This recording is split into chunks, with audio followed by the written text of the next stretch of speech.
Good morning. It is 7:50 a.m. on Sunday, January 20th, 2019. I'm Christiana Ellis, and I just got up. This is 5 more minutes.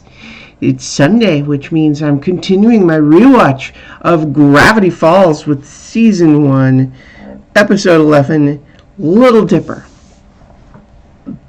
This episode is another sort of self-contained episode, but it does involve one of the weird things about the town, these crystals. But ultimately, the primary conflict is between Dipper and Mabel, but with a dash of bringing Gideon back into the story and continuing that subplot where the last time we saw Gideon, it was revealed that he, in fact, has another journal similar to Dipper's, which is ominous. And in this one, we learn that his desire to make the Pines family suffer is not entirely personal. It seems like a lot of it clearly is, but he also insists that he needs access to the physical building, presumably because he knows something about the secret of the building. We saw way back in the first episode that Grunkle Stan clearly knows more than he's told the kids so far, what with his secret room behind the vending machine and all. And so, mystery continues to develop. And so we have his various plots continuing, but it's interesting that the episode goes to some effort to make that seem like a little bit of a hamster running in its wheel, not getting anywhere, which is interesting, first of all, because it's fun to watch Gideon fail at whatever he's trying to do, but it also suggests that he will continue to escalate. So in the beginning, this idea of sending a, sweepstakes winner guy with just sign here for the money, and thinking, you actually signed over the deed, but Stan actually wrote "Suck a lemon, little man," revealing that he saw through it. It's an interesting idea, though, just because as we saw, Stan's reaction to seeing a guy in a suit at the door is, it's the tax man, gotta grab the go bag and run. And so, Gideon's plot there, thinking that sending someone in a suit there to say you've won a bunch of money does not reveal a lot of knowledge about what Stan is actually like and what he does, what he's interested in. In any event, things kick off in this episode with the primary issue when it is revealed that Mabel is currently 1 millimeter taller than Dipper. And they're supposed to be twins, and he had always kind of been at peace with the idea of being the same height as her. And, they never get into it like this, but there's certainly also a little bit of the generalization / stereotype that, boys are supposed to be taller than girls, even though frequently for actual real-life human beings, as, girls start to increase in height during puberty more than, or sooner than boys. And so, girls being taller briefly and then maxing out at a lower height, that's very ordinary. But it's a little bit like Dipper versus manliness earlier in this season. There is still a little bit of an ongoing struggle for Dipper, and especially given that from Dipper's POV, something that he's a little bit insecure about immediately becomes the subject of teasing from both Wendy and Seuss, Mabel and Seuss. And his dismay is not only about being a millimeter shorter, but the fact that they're teasing him about it, which is frustrating and upsetting. And I think, so of course the plot develops where he reads in the journal, finds out about this crystal that has size-changing powers, makes his little fancy flashlight, which is a very cool design, by the way, just visually, and we understand very clearly how it works. The flashlight with the crystal you flip around. I mean, that's a very cool design. I think deserves a shout out. And so from there starts making himself, bigger just by a little bit at a time to try to beat Mabel. And she's frustrated, and then eventually they reveal it, but then they accidentally let the flashlight fall into the hands of Gideon.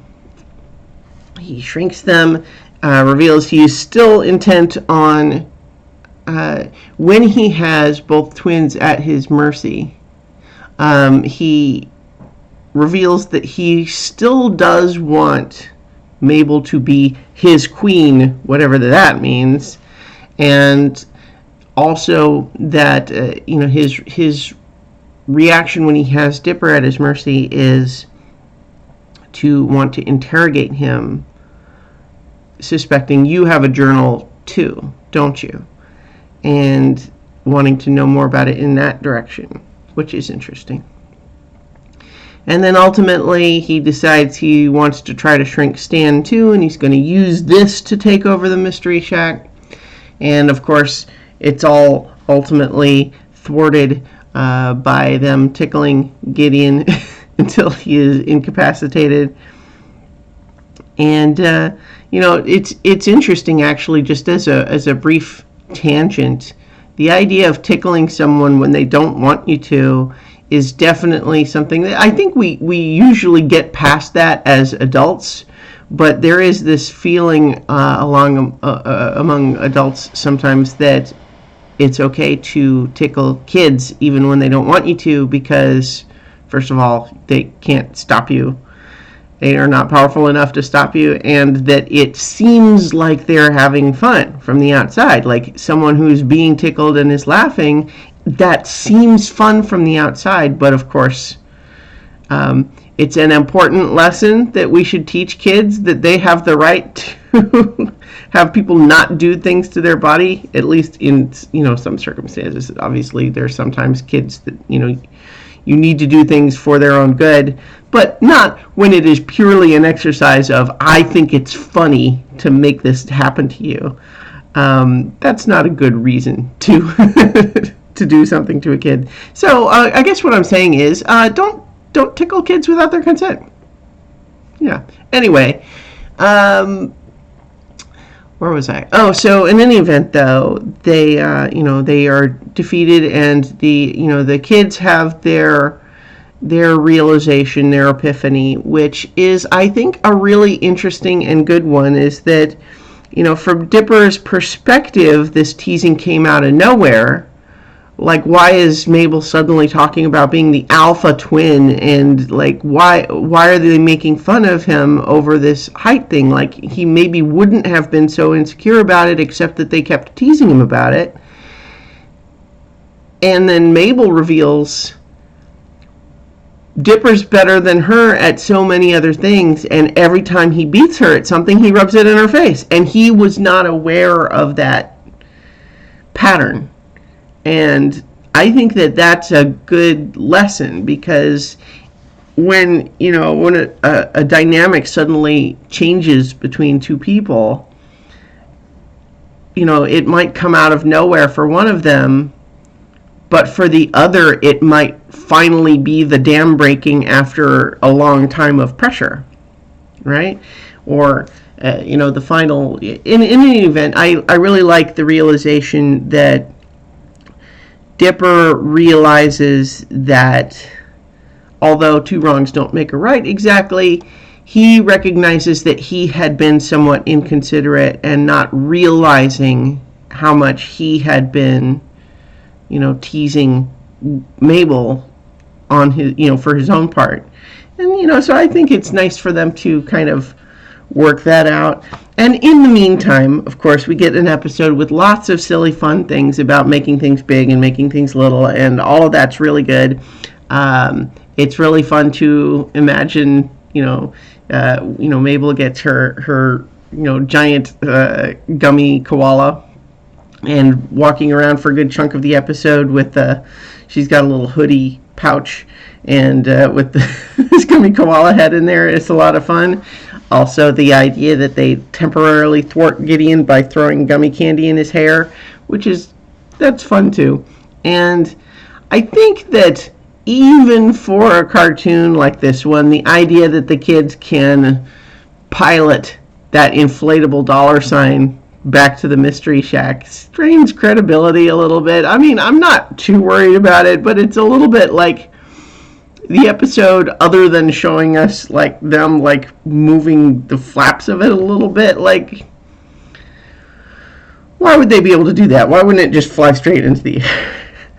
Like, is the wind blowing towards the Mystery Shack for some reason? Anyway, it's not a big deal, but it also just doesn't really make any sense in the episode.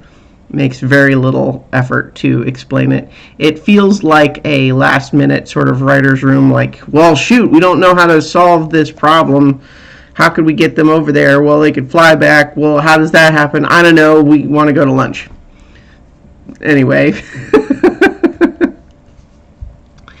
So, but at the same time, having them be little and, playing with that.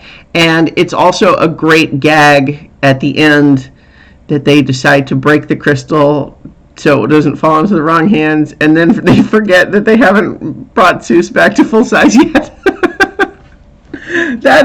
I love that bit.